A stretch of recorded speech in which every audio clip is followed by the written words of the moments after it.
Good evening, everybody. Breaking news tonight. The Ninth Circuit Court of Appeals has ruled against President Trump's executive order calling for extreme vetting. The panel of 3 appellate judges unanimously ruled that the temporary restraining order on the executive order will remain in place for now.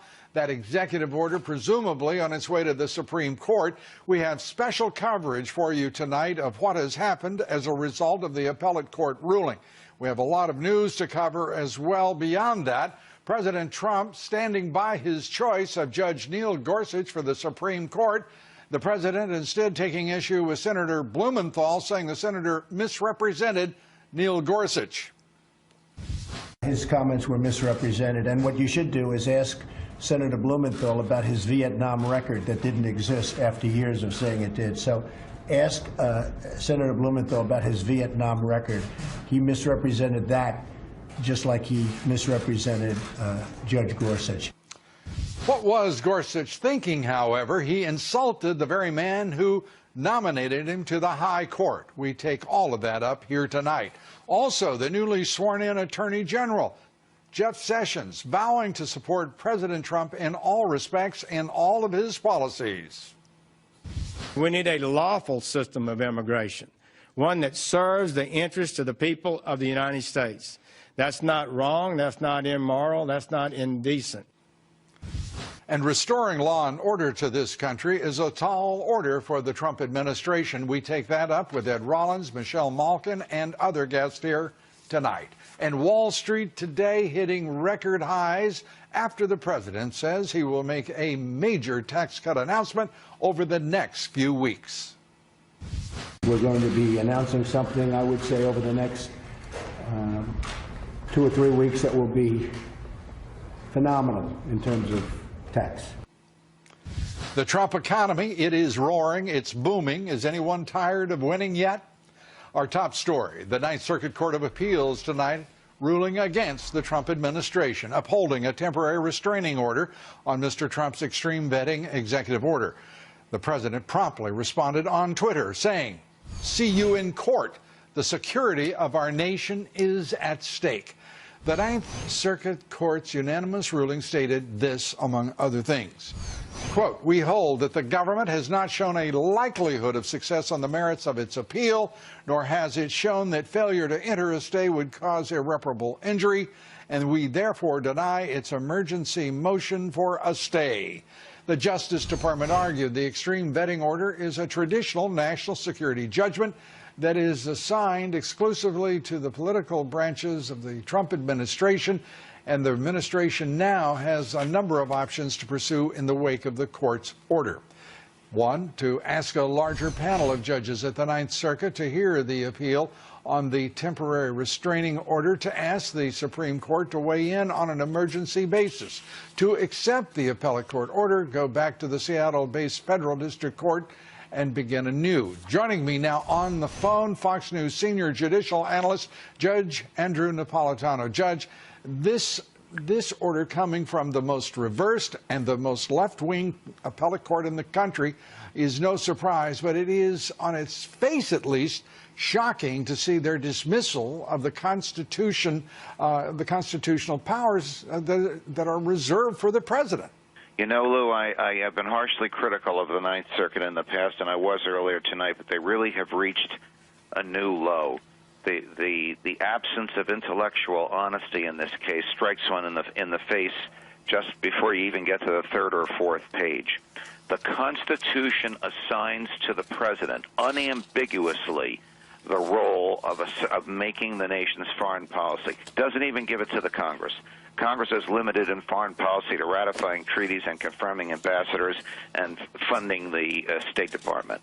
For this court to assume that these judges can second-guess the president and say, we are not satisfied that the danger from these people coming from these 7 countries is sufficient to bar their entry into the United States for 90 days, is literally taking the judicial mind and putting it in place of the presidential mind in an area that the Constitution gives exclusively to the president. Yesterday, when the president addressed the the group of police chiefs.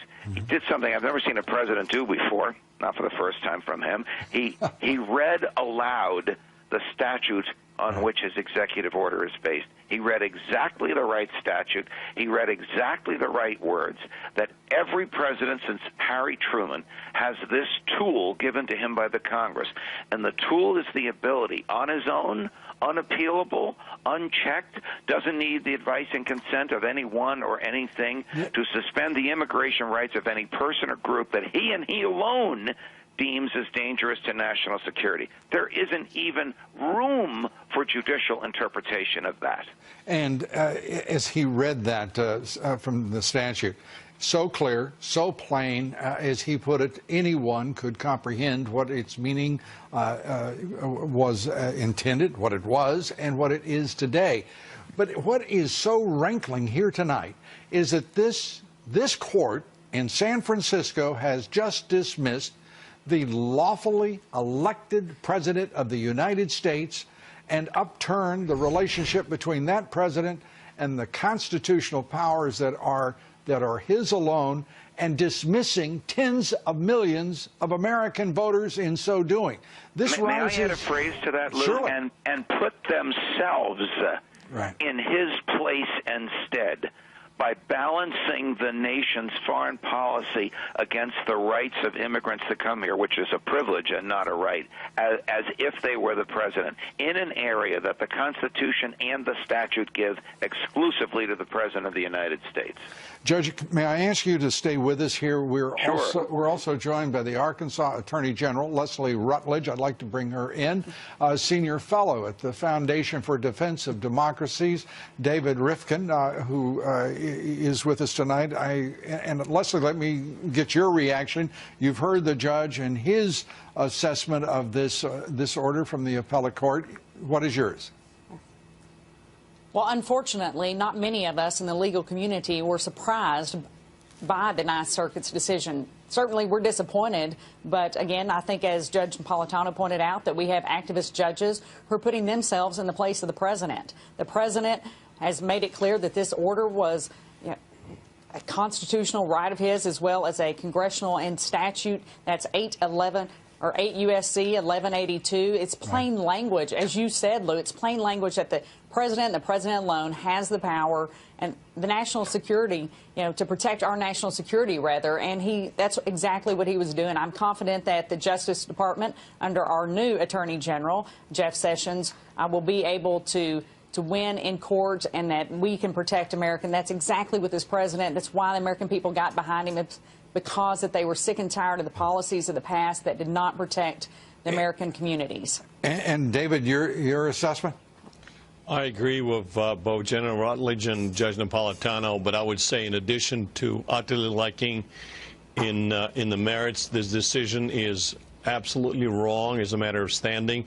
What the court basically said is that the public universities in the state of Wisconsin, because they spend some money on processing visa applications and paying for it for certain individuals who actually have no guaranteed right to come into this country, because the issuance of the visa is totally separate from whether or not you'll be allowed to enter.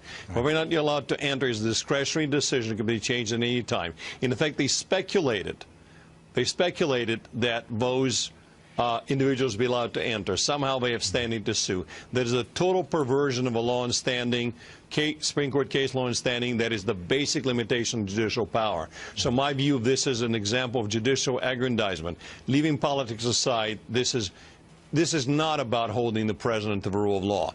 This is about holding everybody to the rule by the judges. Yeah, I think the word aggrandizement is interesting, given that Neil Gorsuch has now entered into a new realm by criticizing the President of the United States, talking about his disheartened state as a result of criticism of judges that are openly political, openly biased, and absolutely resistant to the Constitution, rather than using it as both a guide and a finite border to the conduct of government officials. Judge Napolitano, this is right on point, it seems to me, to the fact that Neil Gorsuch spoke poorly. He spoke perhaps unethically, and certainly without any class or gratitude toward the the president who nominated him to the high court. You know, I want the Senate to confirm Neil Gorsuch. He is a worthy successor to Antonin Scalia. He shares a view of the Constitution that David Rifkin and I have, that the president has, and that many of the people who supported the president do. But judges need to have thick skin. In return for lifetime tenure, you have to have thick skin and realize you don't enter the political fray. You make a decision in your courtroom. You don't get involved in the political wars that the rest of us do. Now, I don't know if he ran these words past the White House first, and they said fine. I don't know if Senator Blumenthal put his own spin on it. He apparently did by using the word abhorrent, which was his word, and not the other words, though, Judge, were corroborated to be both from the confirmation team and Senator Ben Sasse as well, corroborating his language. So there's really no question about the fact that he did use those words. I don't think the president got as angry as Lou Dobbs did over this. He did not, and he is a man of greater grace and generosity of spirit, and proves it almost daily. I admire the man's patience with the obstructionism and the frustrations of the will of the people in the person of our president. Attorney General, let me ask you this. What are we to do here? I understand that we see the prospects of appeal either en banc in the Ninth Circuit Court or moving to the Supreme Court itself. But my Lord, this is on its face such a rebuke to the American people and to this president. Basically, the court ruled the hell with the American citizen and his or her safety. We have a different view of the world, and therefore ours will prevail. It's appalling on every level. Well, the order itself is appalling because I think, as the judge pointed out and David pointed out, that the language itself in the order is insulting. They're putting themselves in the place of the president. And yes, the Justice Department has some decisions to make as to which one of those three avenues they want to take. I'm confident that they are going to take one that will be a winning strategy, and that if it does go up to the Supreme Court, which we expect it will, that the Supreme Court will, quite frankly, look at the law and actually apply the law and the written words of the law, as opposed to activist judges who are applying their own policies in the place and putting themselves in the place of the president. And unfortunately, we have seen activist judges across the country, and perhaps that is what we are seeing here. Yes. And David, I'm going to, if I may give you the last word here. At 9 of the 13 circuits in this country, the appellate circuits, they are liberal.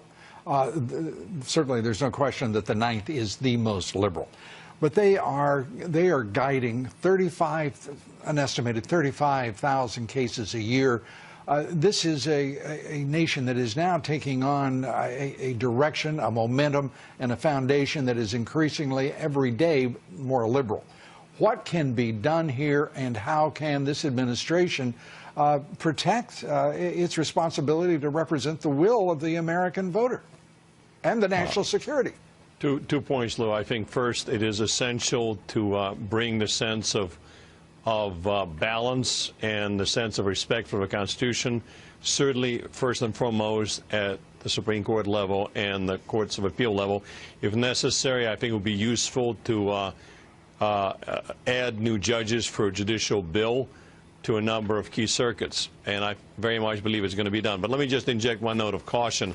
I have no confidence in the way in which Judge Gorsuch's remarks have been conveyed. It is entirely possible that is not what he said, that is not what he meant, and it is entirely possible, in my opinion, to construe what he said, truly said, as expressing a sense of being disheartened by the decision by the district court in this case. We just don't know. I hate to jump to conclusions.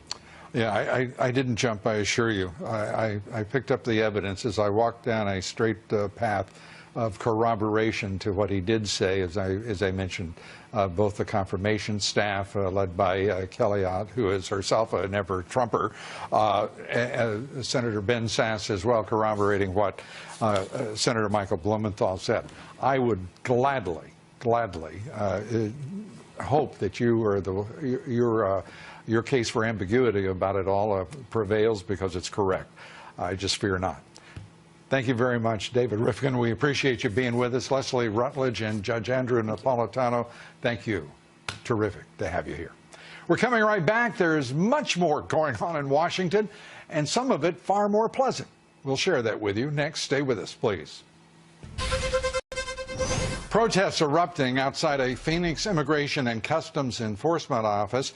They were protesting the deportation of an illegal immigrant who was ordered out of the country 3 years ago.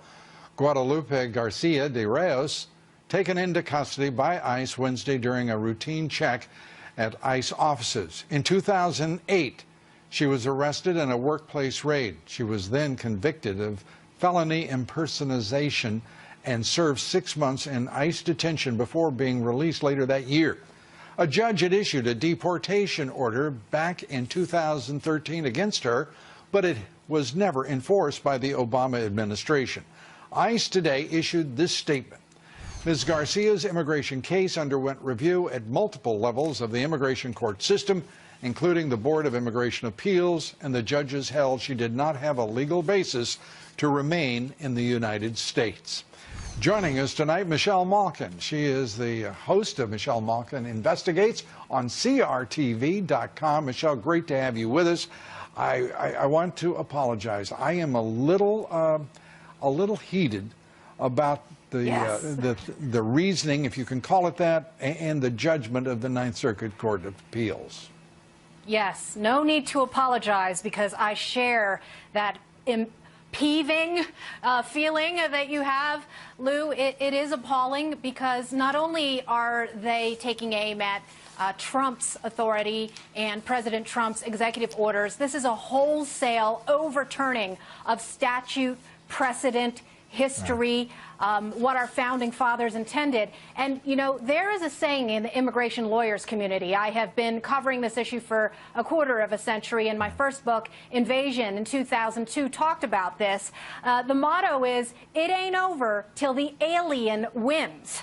And whether we're talking about the aliens who now have this constitutional right to immigrate, thanks to the Ninth Circuit Court, or if we're talking about all of these millions of people who have been ordered deported and yet have been allowed to stay, and then turn it into some sort of entitlement and are galled when somebody like President Trump comes along and says, guess what?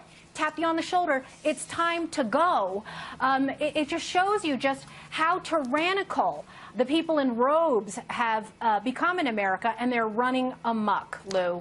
They are running amok, and I can't sit here and say to anyone listening to us, watching us, that I'm confident of what the Supreme Court will do. A 4-4 court, Neil Gorsuch, the president's nominee to the High Court to take the seat of Antonin Scalia, he does not want anyone to criticize a court. He thinks that it's disheartening, disruptive. He sees a court system that somehow is a finer and purer place than ever demonstrated by the Ninth Circuit Court of Appeals.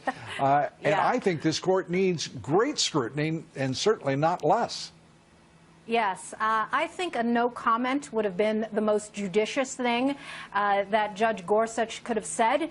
Unfortunately, he didn't exercise that kind of judicial restraint, so I share your concern, Lou, about those comments. But I'll tell you what, I think a breakup of the Ninth Circuit would be a very first concrete measure that would benefit American law-abiding citizens in this country, and Congress certainly has had that on the plate for a long time and done nothing about it. What's the point of having Republican majorities if they aren't going to do what is in their power currently to rein in these courts run amok? I understand the impulse and the reasoning to split the court, but with 9 of 13 circuits already dominated by the left, I think we would only add, another circuit and have likely 2 more courts that are left-wing instead of reducing them or removing them both. So we'll see. But let's turn to Jeff Sessions, Senator Sessions now, Attorney General Sessions, a man of great character, a man of the law. What is your sense of how he will do? And how long is it going to take to roll back what has been really 16 years of lawlessness in this country because the Bush administration refused to enforce immigration law and to secure the border. Well, it's a Herculean task, but he has an incredible team behind him, and to the extent that he can wrest control back on behalf of American workers and American citizens, it's going to be a huge relief, and it is the #1 best thing that President Trump has done with regard to his nominations, in my opinion. And I do want to talk about this issue of standing, because here you have a case where liberal states like Washington and Minnesota have standing to upend immigration law, and yet American citizens who have sued, whether it's on H-1B policy or sanctuaries, have been denied that standing. Jeff Sessions will stand on the side of those American workers in restoring sanity to America. That would be a very nice and welcome condition for this country to acquire. Sanity. Michelle Malkin, always great to have you with us. Thanks for being here. You bet. Appreciate it. A few quick thoughts now, if I may, on Judge Neil Gorsuch, who was back on the Hill today, just a day after the Supreme Court nominee made disparaging comments about the president who nominated him, and Kelly Ayotte, a senator who lost her seat because she was, in large measure, a never-Trumper. She defended the comments of the judge, saying this, quote, while he made clear that he was not referring to any specific case, he said that he finds any criticism of a judge's integrity and independence disheartening and demoralizing. Well, Judge, I think you're full of it.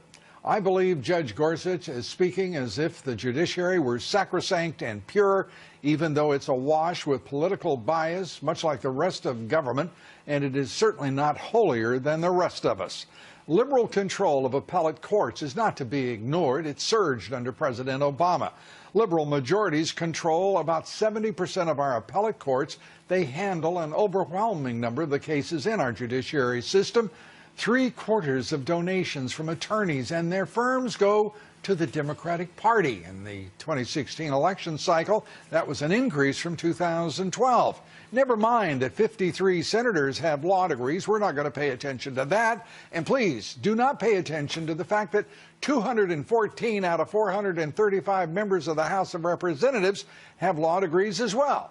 There is a problem here, don't you think? And it's one that we should be thinking about and talking about and doing something about. As for the president's criticism of the judiciary, don't forget President Obama very publicly rebuked the Supreme Court during his 2010 State of the Union address. Where was Judge Gorsuch's disheartened moment then? President Obama at the time talking about the Citizens United decision, to which Justice Alito responded himself, not true. I believe the judiciary will not be immune to scrutiny, and it should not be. And Judge Gorsuch would be wise to apologize at the very least to the man who nominated him to the high post he will likely win in confirmation. The man he owes a great deal of gratitude and not any basis for insult. Gorsuch, by the way, also broke ethics rules by speaking about political matters at all. And he spoke so loosely in front of his mortal ideological enemy, and that is one senator, Michael Blumenthal. I believe Gorsuch has really demonstrated a lack of honor. And if he has honor, he should withdraw his name out of just the pure disrespect he's shown our president, his lack of grace. Not very smart for a man with degrees from both Harvard and Oxford. We'll be right back. Alabama's Attorney General Luther Strange has been appointed to the Senate seat, now vacated by our new Attorney General, Jeff Sessions. Luther released a statement saying, quote, I pledge to the people of Alabama to continue the same level of leadership as Jeff Sessions in consistently fighting to protect and advance the conservative values we all care about. Joining me now, veteran of 10 presidential campaigns, Ed Rollins, leading Republican strategist. Good to see you. Your reaction to the Ninth Circuit Court decision? The only thing shocking to me was the Republican who voted with the two Democrats. Two Democrats had already voted on this. Most people didn't realize, so I was not surprised at that. Had already voted against. Had already voted against it. It's an appalling decision. Basically, it's limiting the powers of the president. And what I would hope the president does is, I mean, obviously they fired off. I'd hope they take 24 hours and take their time and figure out what they're going to do, because they got to win all the way. This is too important to this country. It's too important to this presidency. He has the vehicle and the Constitution, and basically get a good strategy here and implement that strategy. Yeah. My good friend Judge Napolitano pointed out I was far more exercised at this result, he thought, probably than the president even, who's dealing with frustration that sure, but deliberately, to me, incalculable. Sure. Jeff Sessions, one of the finest men in the Senate, served for 20 years in the U.S. Senate. 24. He gets one Democratic vote. Who's the conservative Democrat, Joe should be a Republican. Right. I find it appalling, and I think what it basically tells us, the last 2 to 3 cabinet posts have been up there. Dobbs, who basically is a very respectable woman, who basically has an interesting idea on education and has made a tremendous effort in education. She has to have the vice president break a 50-50 tie. Jeff Sessions got the worst vote ever in the sense of the numbers against him for any attorney general. And Rex Tillerson, who obviously is a major player in the community, got the highest vote against him for any Secretary of State in the history of the country. So what tells me is the Democrats are going to basically, and the ones that are more controversial are coming forward, that we're never going to get the 60 votes on our major legislation or what have you. Let's just get rid of that stupid rule. And it's a house. You're beseeching Senator McConnell to get rid of the closure and to go nuclear, as they say. I don't think it's nuclear. I think it's what's fair. Well, it's what they call it. There's nothing in it's their own rules. And obviously, if Harry Reid was willing to change the rules to their benefit 4 years ago, we'd ought to change it to our benefit, and it ought to be 51 votes. The president has made it clear to the majority leader that he wants that. Right. I don't see any reason for hesitation. Is there some political reason? None. Is there some clever nuance here that I can't absorb? None whatsoever. It's just going to make every one of these things, everything the House passes, is going to have great difficulty getting to the Senate, just because you got a bunch of Democrats that are going to vote against it deliberately because that's their strategies. So my sense is we've got all the games now. It's our ball. House, Senate, we will have the court. Let us have the opportunity to move the ball forward. If we can't move it forward and make it better for the country, then throw us out. You're talking about having, historically, the greatest number of opposition votes against the confirmation of Dobbs and Tillerson and Sessions. Right. 2 Republicans, Collins and Murkowski, also voted against Dobbs. And so it's a narrow, thin edge there that the Republicans hold. Anytime, and there's always a couple, John McCain, Lindsey Graham, others who are kind of always out there against Republicans. All it takes is one more, and we basically aren't going to win this thing. And so my sense at this point in time is let's work on our own side. Let's move the ball forward. And obviously this court decision is going to be very, very important in the very near future. The president talking about a phenomenal, is his word, his adjective, tax cut that he'll put forward in the next few weeks. Is it your sense that McConnell and Ryan are ready to move toward that phenomenal tax cut, that it was one of the reasons that people voted for President Trump? They should be. Dave Camp was chairman of the House Budget Committee for 4 years. He had every kind of hearing there was on taxes. Then Ryan became the chairman, and before he became the speaker. They know what they need to do. They've had all the hearings in the world. They've had all the witnesses in the world. They know what will move the economy forward. First and foremost is lowering the business tax. And if they don't do anything else, they can get that done quickly. They can get that done. They can get the the middle class tax cut as well, because I think that's critical. But I do believe if they are tempted to raise taxes in any form, including the 20% import tax, that's a tax on the middle class. That's a tax on the consumer, and it would be absolutely. And I know Paul Ryan and the Illuminati of the House are behind it. They're dead wrong. You don't put that on the American people. If I drink a Corona beer, it's going to have 20% more cost on that just because. Yeah, but I know you. You'd have that beer anyway. I'm a Scotch drinker. Might make me buy one or two. Yes, I will. Ed Rollins, great to have you with us. Thank you very much. Thanks so much. Quite a day, extraordinary day. Please vote in our poll tonight. The question is, do you believe the Supreme Court is capable of making an honest, fair, politically neutral judgment on President Trump's executive order if President Trump decides to appeal this decision directly to the court? Cast your vote on Twitter at Lou Dobbs. We'd love to hear from you. Follow me on Twitter at Lou Dobbs. Like me on Facebook and follow me on Instagram at Lou Dobbs Tonight. Tonight, the state of Texas one step closer to withholding state dollars from its so-called sanctuary cities after a bill cleared the state Senate. It now heads to the House. More than 1.8 million illegal immigrants live in the Lone Star State. That's second only to the winner is the state of California. Joining me now, Congressman Brian Babin of Texas. Congressman, great to have you with us. Let's start with first of all, the sanctuary cities. This president, as you know, wants it stopped. Governor Greg Abbott wants it stopped in the state of Texas. Are we going to see it finally get done? I think we will see that, Lou. Good to be with you tonight, by the way. Great to see you. Great to be up here in New York City. Nasty weather and all. We've had a little of that. But, yeah, I think this is a very, very important step. I really take my hat off to our governor, Greg Abbott, and to our colleagues there in the state Senate in Texas. You bet. So I'm proud of them, and this is something that really needs to be done.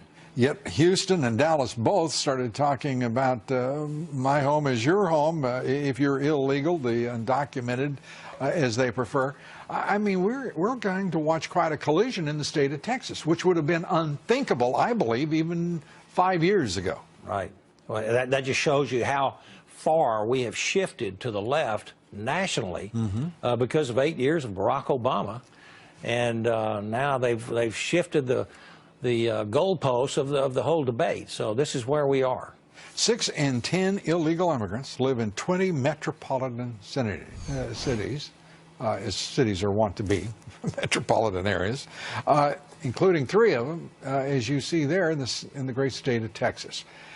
That is the bulk of the problem right now, and the number of counties and cities and states wanting to be sanctuaries in direct violation of federal law, it seems inconceivable, except that perhaps after 8 years of Barack Obama, they think they can get away with it, and 8 years before that of another Texan, George W. Bush, that they can get away. That's 16 years in which immigration law and national security hasn't been enforced at the border.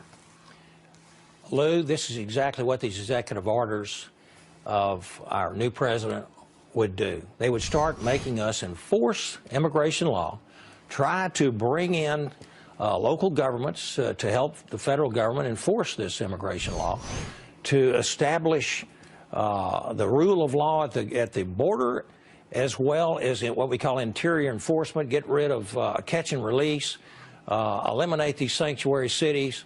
You know, there are some dead American citizens tonight because we don't enforce that law, because of the sanctuary cities. Kate Stanley comes to mind. Sure. Right off the bat. What a tragedy. And then we have our... But, you know, we've got more Americans dead than that. Our inner cities are rife with illegal drugs. We're permitting the destruction of generation after generation of young Americans, primarily, who get hooked on these drugs. We hear a lot of lip service about the war on drugs. We hear, you know, so-called professionals scoff at the very idea that you could actually interdict drugs and stop their crossing the Texas, Arizona borders, California borders. That border with Mexico that's where the majority of meth, amphetamines, marijuana, cocaine, and heroin cross. Not to mention the human trafficking. Yeah, not to mention, that's why, exactly. Right. So if there isn't enough motivation in this country to do the right thing and follow our president and his lead on this, I just can't imagine what it would take. Because there's got to be an explanation. Either everybody is corrupt on both sides of that damn border, or they don't give a damn about human life or this country. We have to be a nation of laws. We must start enforcing the law. We've got to. What more important duty do we have as elected officials than keeping our citizens safe? And the cartels that run a good part of Mexico, government after government in Mexico City hasn't been able to contend with them. No. They now have infiltrated the United States. We've got over 1 million gang members in this country. MS-13, the drug cartels themselves, are behind nearly all of the violence in this country and all of the murders. Drug violence is just overwhelming the country. And the President Trump became the first president to sign an executive order to create a task force to fight the drug cartels in this country. I support this president 100% on what he's doing. And I think we as Republicans and we as Americans need to rally around this president. We've seen, quite frankly, a rogue Ninth Circuit court that overrules him, and now we must go on further. It's going to be a further delay, and I fear that America is going to be much less safe because of this, because of these programs. Just hope that no one gets killed in this as a result of what the Ninth Circuit Court has done in clear violation of the correct interpretation of the Constitution. And congratulations to you, as you, I know, are patiently pushing your legislation through to control refugee and vetting in this country. Plus deport criminal aliens. Yes, which would be a novelty in the country after the past 8 years. Right. Congressman, great to see you. We thank you so much. Always good to be with you, Lou. Thank you. Congressman Babin, thank you very much. Tonight, new concerns about Japan's crippled Fukushima nuclear power plant. Radiation levels there have now reached the highest that it's ever been since its catastrophic meltdown in 2011. The dangerous developments prompting new fears along the west coast of this country. Small radiation samples have been taken, radiation detected along Oregon's coastline at Tillamook Bay, Gold Beach, as well as California's coastline. Scientists tell Fox News that they are concerned that it could now get worse as radiation seems to be building, and there is great fear that the containment floors have seen a melt-through as a result of the immense radiation that is building. We'll keep you up to date on it. Scientists beginning to take note and take some concern. Up next, the president's chief detractor in the Senate at it again. President Trump blasting Senator John McCain, saying he's emboldening the enemy, questioning a January 29th raid in Yemen. Mike Gallagher, Bree Payton, take all of that up here next.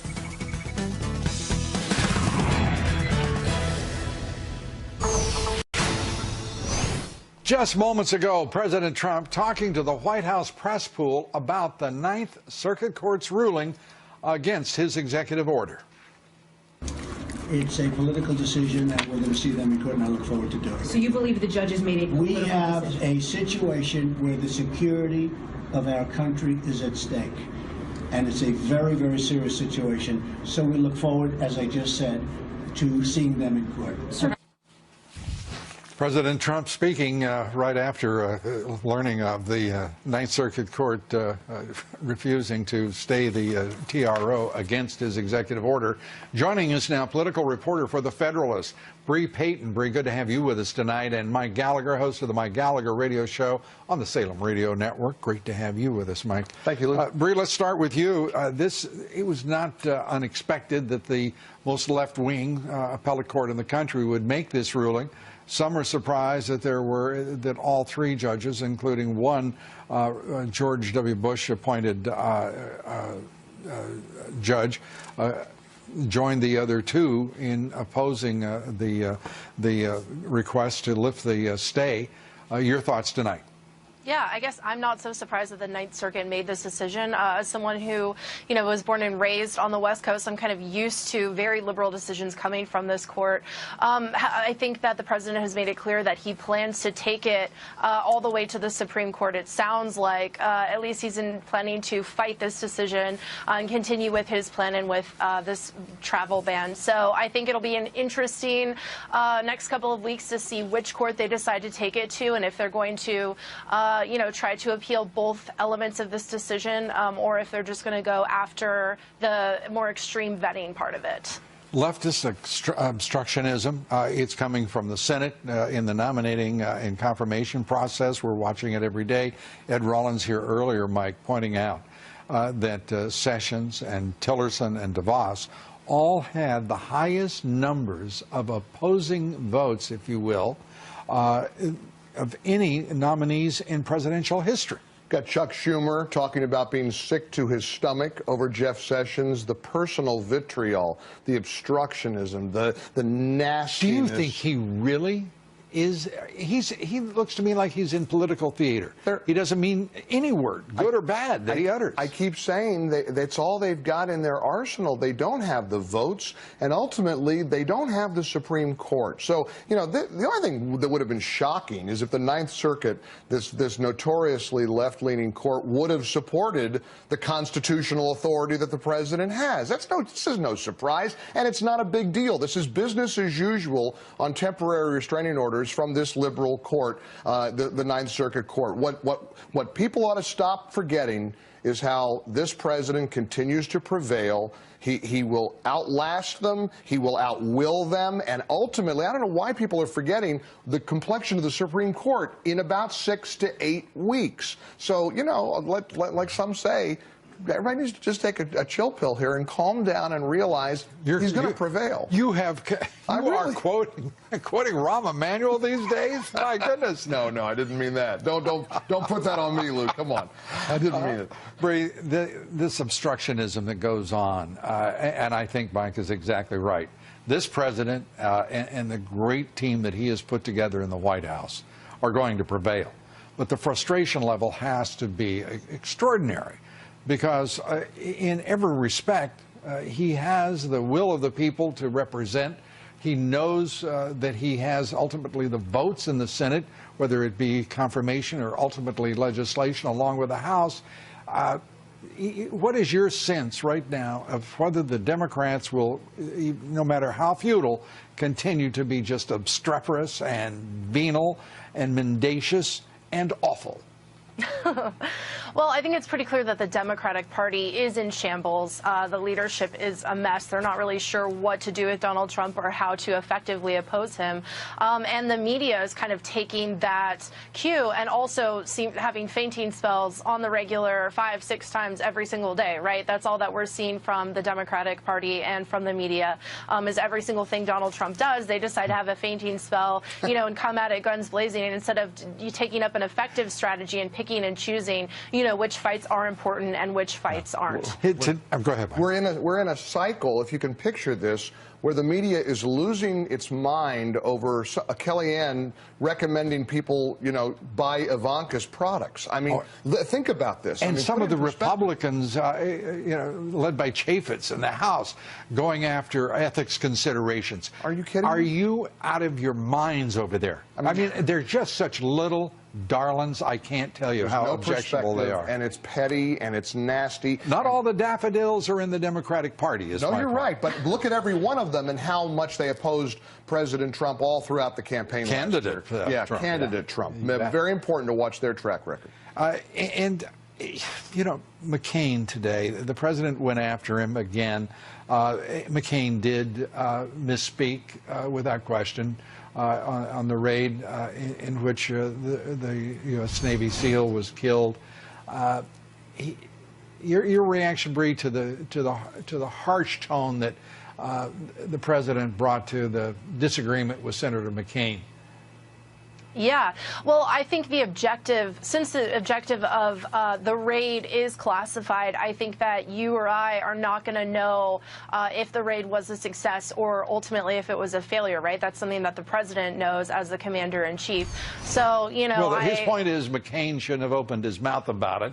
And I don't think there's much argument that that was a poor decision on the part of McCain.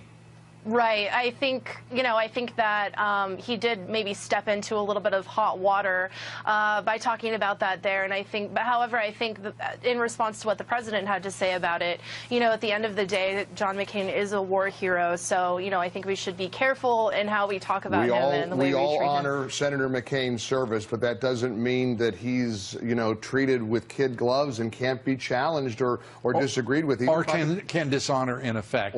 Not his intent, but dishonor the service of another who served the country and made the ultimate sacrifice.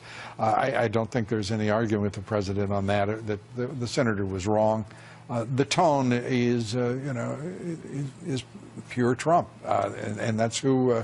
That's one of the reasons we put him there. He's speaking plainly. We have a commander-in-chief who doesn't want to call a mission a failure, even when a hero dies fighting for his country. That, for many of us, that's pretty admirable. Yeah, it's it's a tough time right now, and people are going to have to get used to one thing. The President of the United States is going to prevail on this. He's setting the tone. He's setting the standard. And he's insisting on plain spokenness. I think he deserves great credit for that. Neil Gorsuch, the Federalist, the Heritage Foundation, Bree, vetted this fellow, one of 21. On paper, this man looks terrific, and yet here he is making comments like he's disheartened at the criticism, implicitly criticizing our president, his president, who nominated him to the highest court in the land. What is wrong with him? Well, as you say, it does seem kind of odd, right, that a Supreme Court nominee would go around and almost kind of talk about him behind his back. That seems kind of odd. So I'm almost kind of wondering that maybe he's talking in this way in cahoots with the White House, right? As we mentioned earlier, and as we talked about earlier on the show, the Democrats have been crazy in opposing every single person that the president has nominated, even uncontroversial figures like Betsy DeVos, right? So this I is think a sorry maybe currency, he's doing though, this. of disrespect to the president. Well, if this were a conscious strategy, it's a sorry currency to spend to win nomination. I think the standard should be much higher than that. I hope that's not the. I hope what you and others on this broadcast have suggested just simply isn't the case. I'd rather this man has enough character and intellect and talent to stand on his own. You're completely right. Yes, so, you're completely right. But what I was trying to say is that I'm wondering if maybe the directive to say this came from the White House. Does that make sense? Like maybe the president is kind of okay with him saying that. And if I may, Lou, I like the argument that many make that perhaps this is a way to have some daylight between the Supreme Court nominee and the Trump administration, which will make his confirmation process even all the easier. Who knows? All the easier. Want to bet? Want to bet? Bree Payton, Mike Gallagher, thank you all. We appreciate it. Thank you both. Welcome back. Another busy day for the president, who earlier hosted a bipartisan group of senators at the White House today, lobbying both parties to back his Supreme Court nominee, Judge Neil Gorsuch. Republicans need 60 votes as things stand now to prevent a filibuster, but Republicans only hold 52 seats. They'll need at least 8 Democrats to join them to override a filibuster. A lot of people are liking him very much on the other side, and I think that because of politics, perhaps they're not going to vote for him. I think that's a shame, because that's not being honest. And that's one of the reasons that our country is in stagnation in so many different forms, in so many different ways. I think it's very dishonest, and I think it's very unfortunate, but we'll see what happens. I think he's doing very well. And former Senator Kelly Ayotte, who lost her seat in part because she was a never-Trumper, is ironically helping Gorsuch as he speaks with senators, releasing a statement today trying to clarify some controversial comments Senator Blumenthal claimed Gorsuch made to him. Quote, Judge Gorsuch has made it very clear in all of his discussions with senators, including Senator Blumenthal, that he could not comment on any specific cases and that judicial ethics prevent him from commenting on political matters. And the White House today defended Trump's jabs at the judiciary.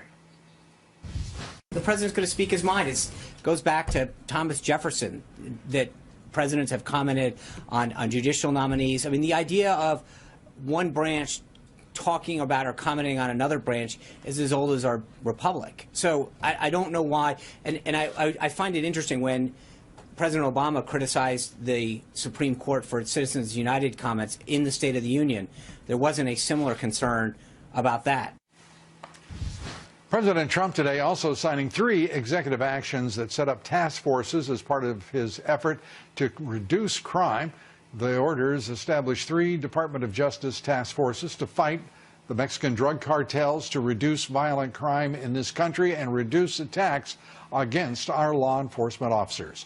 Joining me now, attorney, political analyst Gail Trotter, chairman of the American Conservative Union, Matt Slapp. Thank you both for being here. Gail, first, the president obviously has to be disappointed with what has happened in the Ninth Circuit Court of Appeals. Even though everyone expected this result, Is it your view as an attorney that that he can prevail, that national security and the national interest can prevail in a split Supreme Court? He should prevail, and he should not be disappointed because the Ninth Circuit is the most liberal of all the federal circuits, and they have the highest reversal rate by Supreme Court decisions of any of the circuits. So the fact that the Ninth Circuit decided to act this way shows that they're really just politicians in black robes. And I think President Trump will ultimately prevail because the Constitution gives him plenary power over immigration and national security. And there's statutory language that even a bad high school student could understand. Well, I want to explain one thing about plenary, if I pronounced it correctly. It's one of those words that lawyers use. Sorry. It means total control, right? Right. Immediate, original. The fact that he has full dominion over it. Now, there's dominion again. Now, see what you're doing to us here, Gail. Thanks. Sorry. Whereby, hereas. Hey, Lou, why don't you start talking to the bad high school student over here now? Okay. You're up, partner. And I know better than that. Let me turn to you. I mean, are we to really believe that the Supreme Court, given that we know that 70% of the appellate circuits, that is 9 out of 13, are liberal, and they act like it. And suddenly the Supreme Court, now with a 4-4 split, is a place of a bastion of integrity, neutrality, objectivity, and the public interest? I hope you're going to say yes. Yeah, yes. Look, we have a judicial emergency here, Lou. First of all, on the issue of this EO, Donald Trump has the moral case, he has the clear legal case, and the politics of this are going to work out for the Republicans as well. The sad thing is the issue that underlines it is our security and our very lives. But when it comes to the question of how Republicans handle judges and how Democrats handle judges, including the Supreme Court, we have a woeful record, and it's time to reverse that. And it's time to reverse it with the nomination of Neil Gorsuch, and I think several other openings on the Supreme Court. Let me ask you both. Neil Gorsuch, at the center of this, and the irony of it all happening on this particular 24-hour period, saying that somehow our judiciary should be beyond scrutiny, it should be beyond public criticism. I mean, that to me was a statement by I should be kinder. It was not a wise statement, nor one that it makes any sense at all. Objectively, coming from a man who has a PhD from Oxford, went to Harvard and Columbia, has an impeccable record, a great talent. What could he possibly have been thinking to say that, Gail? Well, clearly that's not the case, because otherwise we wouldn't see people going to protest in front of the Supreme Court.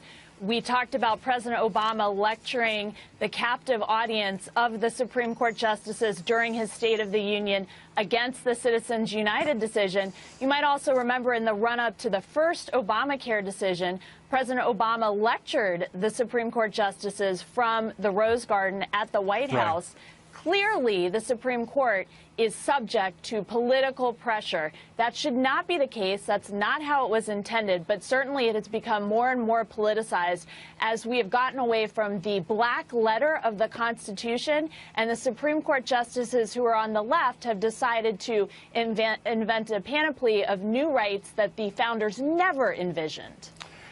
Matt, let's turn to this confirmation process. And as I said earlier, and Ed Rollins will be joining us here momentarily. But he pointed out this evening that that 3 of the president's nominees, Tillerson, DeVos, and Sessions, all had the greatest opposition of any presidential nominee in presidential history. Is that in itself enough to say to Mitch McConnell, the majority leader of the Senate, it's time to go nuclear and work on the simple majority for Supreme Court nominees, for confirmation, for everything?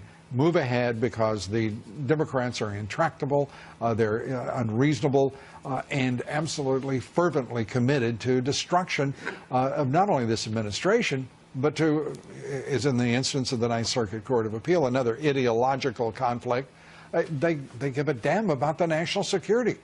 I think that Mitch McConnell and the Republican senators will do any legal thing it takes to get Neil Gorsuch confirmed, and that if that means they have to go nuclear, I think they will. I think they don't want to commit to doing it yet because they don't want to act like they can't get the votes beforehand. Remember, Lou, it does take a 60-vote threshold, but there's really never been a successful, aggressive filibuster against a Supreme Court nominee. If the Democrats decide to do this, it is war. And It's war right now, Matt. We ought to just acknowledge this is war now. I agree. And you're going to have greater casualties. I mean, I am very distressed at the way that this nominee to the Supreme Court, Neil Gorsuch, has conducted himself and the classless remarks he's made about the president implicitly. But I think that he deserves confirmation. And to lose him would be, I think, disastrous. Well, Lou, the problem with his comments, if he made them... No, they've been corroborated. They've been corroborated by Kelly Ayotte, the other people on the confirmation staff from the White House. They've been confirmed as well by Senator Ben Sasse. It is not simply a one source. I would not be this far out on this particular platform if it were not corroborated. So I assure you, this is not a one source issue. Assuming that he said it, the problem is not that it demonstrates a lack of loyalty to President Trump. The problem is not that it demonstrates a lack of gratitude for the nomination. The problem is this is what Republicans always fall into. It's thinking that if they curry favor with the Democrats, that will appease the left. It never, ever works. And this is yet one more example. Matt, you get the last word, partner. Well, I agree with Gail, and the fact is we need to have people... How about me? Do you agree with me about anything? I agree with you, Lou, you. as well. I think, look, we need to have very courageous people on the nation's court of last resort because guess what? Every big issue will now go there. It's just the way it is these days. Yes. The court intervenes on everything. Absolutely. Matt, thanks for being with us. Gail, thank you very much. We appreciate you both being here. Thanks, Lou. Great to be with you.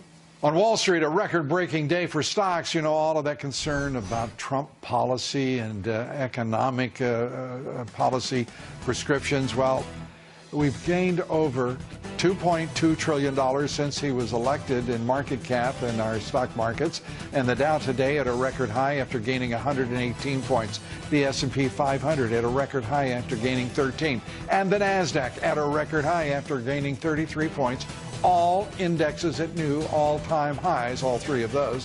Volume on the big board, 3.7 billion shares. Shares of Twitter plunged 12% today after Twitter posted a net loss and slowing revenue growth in the fourth quarter. A reminder to listen to my reports 3 times a day, coast to coast on the Salem Radio Network. Up next, the big question. Will the president appeal to the Supreme Court? A live report coming up from the highest court. And some of the country's best legal minds join me here shortly. David Rifkin and Josh Blackman. Stay with us as we assess all of the breaking developments, our special coverage of the Ninth Circuit Court of Appeals, its ruling, and the Trump administration's response continues. We're coming right back.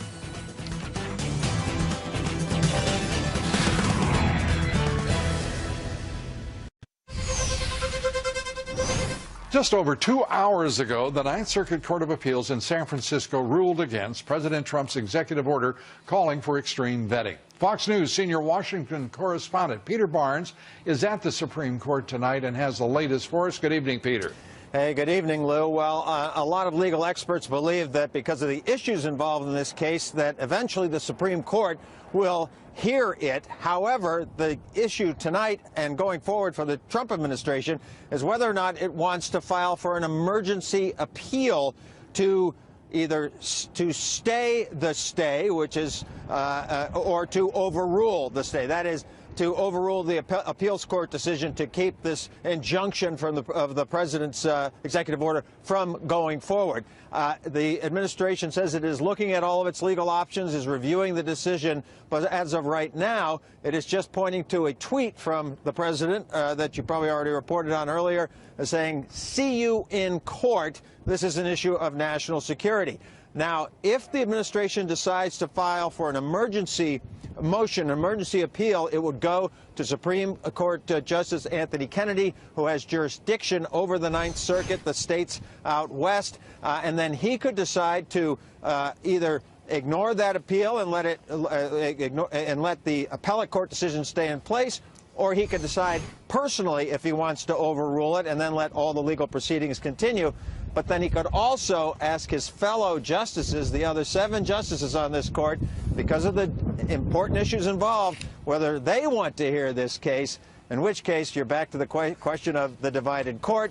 And if the divided court were to split evenly along ideological lines, it would be just the appellate court decision would be left in place. So trying to play all the options out here. Right. That's what the legal scenario looks like from the Supreme Court point of view. Well, Peter, thank you for that. And as you say, there are a few breaks in the path here for whatever does transpire, in which, if that split court does stay split along ideological lines, as you say, the Ninth Court decision stands, which supports the district court judge in the Western District of the state of Washington. And not a wonderful contemplation for this president, who is trying to pursue this executive order and implement it in the interest of national security. Peter, thanks so much for being with us here. Peter Barnes, keeping us surprised as always. Courts on the West Coast are proving to be somewhat troublesome for the Trump administration.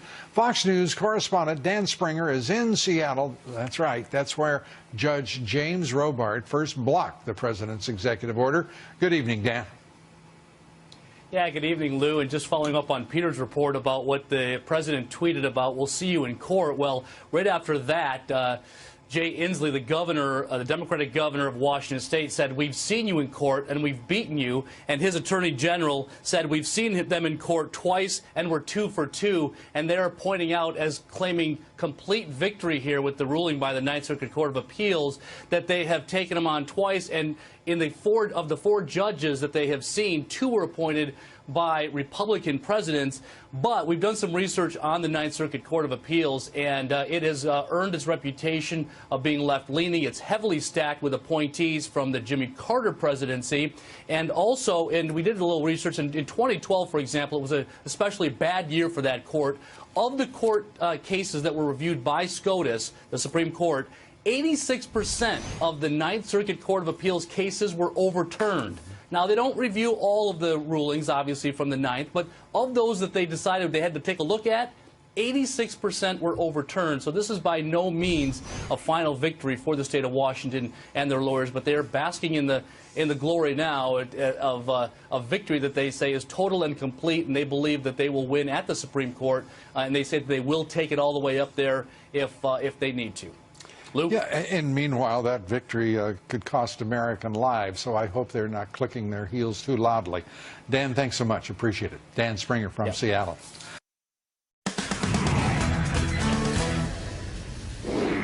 Joining me now, David Rifkin, a senior fellow for the Foundation for Defense of Democracies. He served in both the administrations of President Reagan and George H.W. Bush. And Josh Blackman, associate professor at South Texas College of Law in Houston, an adjunct scholar at the Cato Institute. Thank you both for being with us. And David, thank you for your return. Pleasure. And Josh, let me just get, if we may, a sense here of where we are headed when we have 70% of the appellate courts that are liberal, and in large measure because of the impetus given in the appointments of Barack Obama as president.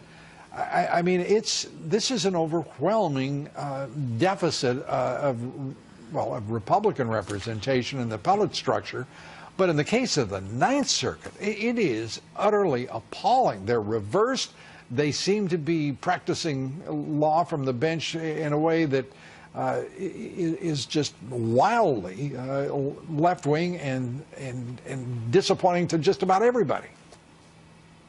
There's one judge in the Ninth Circuit named Stephen Reinhardt, and he often jokes about the Supreme Court. They can't catch them all. So he's made quite well, that light is of the very fact funny, that, actually. It is, and he's quite serious about it. So President Trump's options at this point are quite limited. He can do, first, seek an emergency stay from the Supreme Court, and that's followed with Circuit Justice Kennedy. At that point, he would need 5 votes to get a stay of this ruling. Second, he can seek what's called petition for certiorari before judgment. This would mean that this is such an important case, the Supreme Court should hear it right now. But the problem with either of those approaches is he's down to 8, and Justice Gorsuch will not be on the bench by the time either of those happens. So it's a risk of going to the Supreme Court and losing, and it might be better if not appealing now and coming back to the court when you have a full bench in stock. And David, do you have a sense of what the Trump administration might propose to do in that case? Well, George is right. There are 2 options. There are a couple more options. The administration can just decide to gain time and allow this to return back to Judge Robart, not because they're going to get any good shake from him, but just to stretch it out for a couple of months and then take it up to the Supreme Court once Judge Gorsuch has been confirmed. Or the administration can do something quite different. They can withdraw this order. They can write it in a way that sidesteps some of the portions of this decision.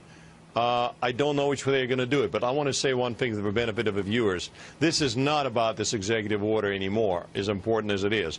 This is about a fundamental assault on the separation of power, unprecedented aggrandizement of judicial authority in violation of established case law that frankly strikes not only at President Trump and this administration, but both political branches. That is enormously dangerous. And to that point, you say it's no longer simply about the executive order. It's also, in addition to the aggrandizement of the judiciary, which is obviously not foreseen in the structure of our Constitution, it is also leaving the nation vulnerable to a national security threat. While as the court has made this ruling, and that might limit, might it not, Josh, the option that David has proposed here, which is to wait it out because American lives, quite frankly, are at risk.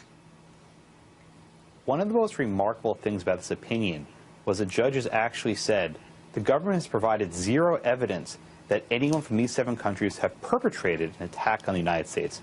Not that they were suspects or they were arrested, that they perpetrated an attack. So the opinion basically said unless you can show that someone from one of these 7 countries actually engaged in an act of terrorism, that will not be adequate to justify the ban. That's a remarkable assertion of a judicial statement. That's remarkable. It is remarkable, and it's also bizarre because that would be effectively saying to all of our intelligence agencies that you have concluded that there is a risk of a date certain in a way in which Americans will be killed, our property destroyed in a terrorist attack, but dismissing it because it hasn't occurred yet. David, that's exactly that is true. But that's bizarre. Well, it's more than bizarre. To inject a note of sanity here, the Supreme Court, in a number of cases dealing with foreign policy affairs, cases like Dames versus Moore, Chicago Airlines, has held clearly the judiciary is institutionally incapable and constitutionally precluded from intruding in this sphere, precisely because they have neither the resources nor the knowledge to engage in threat assessment. Right. So it's not only it's a bad threat assessment, to emphasize, Lou, they're not supposed to engage in any threat assessment, even if it was a better one. Yeah, and I'll give you one yes, better. Go ahead, Josh. The court actually said that that the Trump administration should submit classified information to the court, so the court can review the classified information in its own stead. That was what they suggested. Yeah, this is, you know, it's given all that's going on in this country, our highly contested and controversial presidential election, heated, the alienation, the polarization, and now a judiciary that is so politicized that it is frankly rancid with the prospect of partisanship and an ideological judgment rather than a judicial system that's ready to, to make an honest, open, objective decision. It's a terrible thing. Let me ask you both I'm sorry, go ahead. Just one thing. If this logic was applied before, the decisions of exactly the same nature by the previous 5 presidents all would have been set aside. President Obama, President Clinton, President Reagan, both Bushes. The fact that we have people who challenge this decision just indicates nothing more than rampant use of lawfare, which is, I'm a lawyer, but law is law. Lawfare is an entirely different animal. David Rifkin, thanks for being with us. Josh Blackman, thank you very much. Good to see you. Thanks. Thank you. Up next, President Trump has vowed to make Mexico pay for that border wall. One leftist Mexican politician is so outraged about that, guess what? He's coming to the United States. I'll take that up next with Ed Rollins. Who invited him? Who gave him the visa? What's going on here? Who else could we bring in? Vladimir Putin? Who knows? My guest, Ed Rollins, and I take that up and much more next. We'll be right back. Past candidate will be visiting the United States this weekend. He's coming here to talk about what he calls President Trump's, quote, poisonous rhetoric. Speaking of poisonous rhetoric, referring to his rhetoric as poisonous seems like poisonous rhetoric to me. How about you? Two-time presidential runner-up Andrés Manuel López Obrador claims the President of the United States has shown a lack of respect for his country. So what is he doing? He's arriving in Los Angeles Sunday to talk with illegal immigrants who've shown something less than full respect for our borders and American citizens. López Obrador is leading in opinion polls for next year's elections. I don't suppose there's any correlation between his ambitions and his visit. Back with me now, veteran of 10 presidential campaigns and Republican strategist Ed Rollins. Great to have you back, Ed. Thank you very much. Obrador.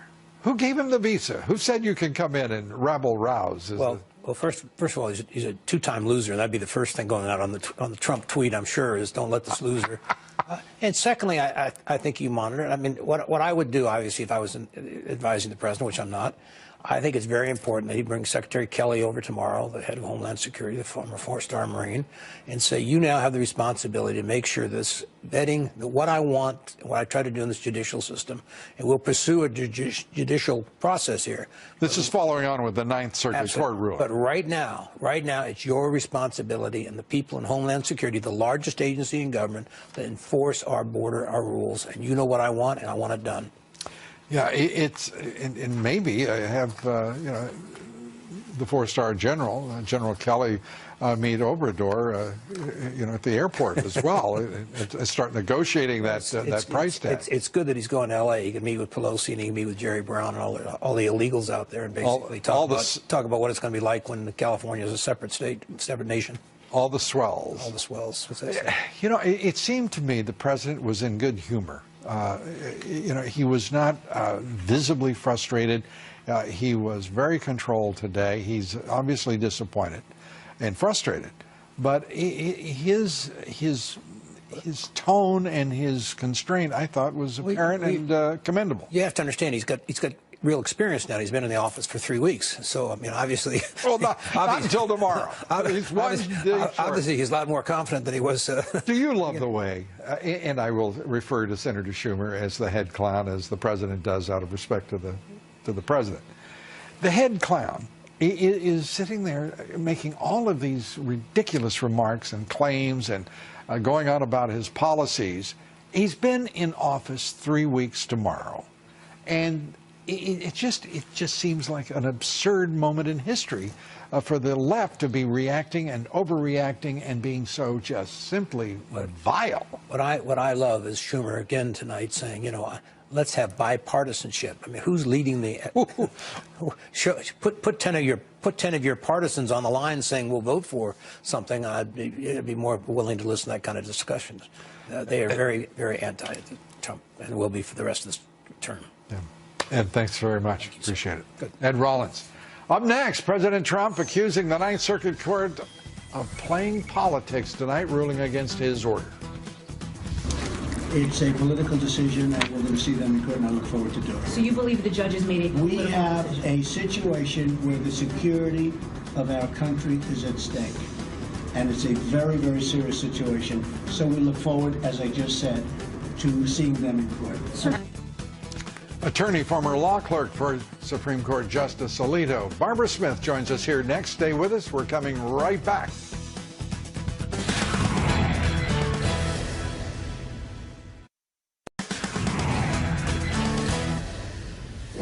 In our online poll last night, we asked, do you believe the fate of the nation depends on how quickly President Trump can start moving conservative judges into the left-wing judicial system?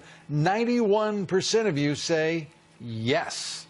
Well, joining me now, attorney Barbara Smith. She served as law clerk to Justice Samuel Alito. Barbara, good to have you with us. And hi, thanks for having me on. I know that you follow the judicial system closely in all respects, and the appellate, the Ninth Circuit Court of Appeals, they've lived up to their reputation here tonight, don't you think? Indeed, they have. And I think that there's a lot that's troubling about the merits of the court's opinion, and I'm happy to dive into one issue that I found particularly troubling, and that is the court's evaluation of the government's likelihood of succeeding on the merits of their case.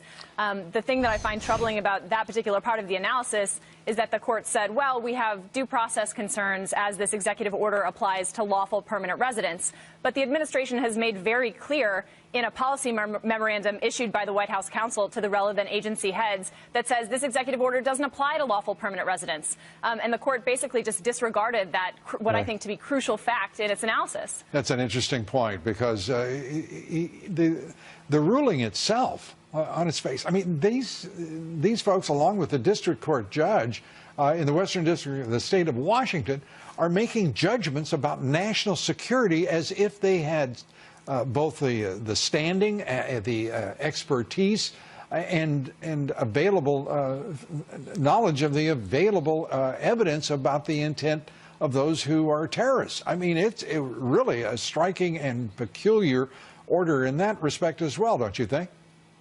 Well, you hit on an important point, which is that this is a case that involves both issues of national security and also issues, obviously, of immigration. And when it comes to national security and immigration, the Constitution is actually pretty clear that those are the provinces of the political branches of Congress and the president. And in this case, we have an example of Congress and the president agreeing on what the policy of the nation should be when it comes to the ability to suspend immigration for certain classes of aliens. And the court has stepped in and disagreed with that policy judgment, which, in my view, is probably not the proper role of the court.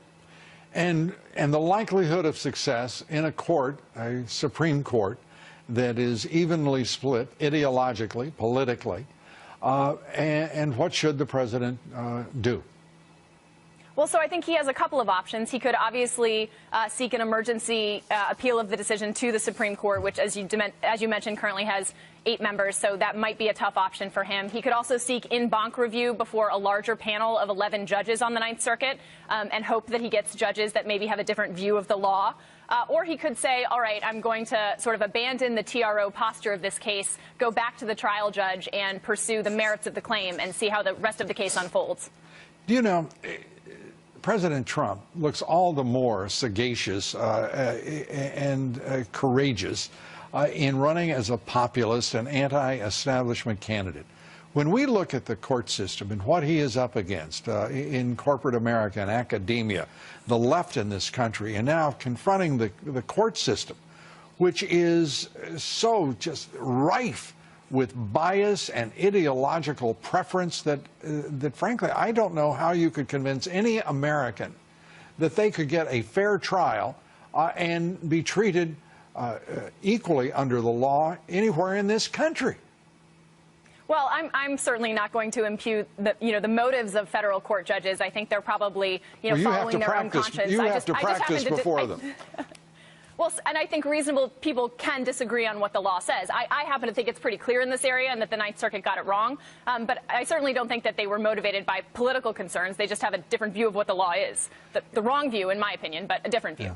Isn't it interesting that these wrong views, at least in your opinion and mine, all seem to originate in courts dominated by liberals and democratically appointed justices and judges? I mean, at some point you have to defer, it seems to me, reasonably to the evidence and the causal relationship between the two.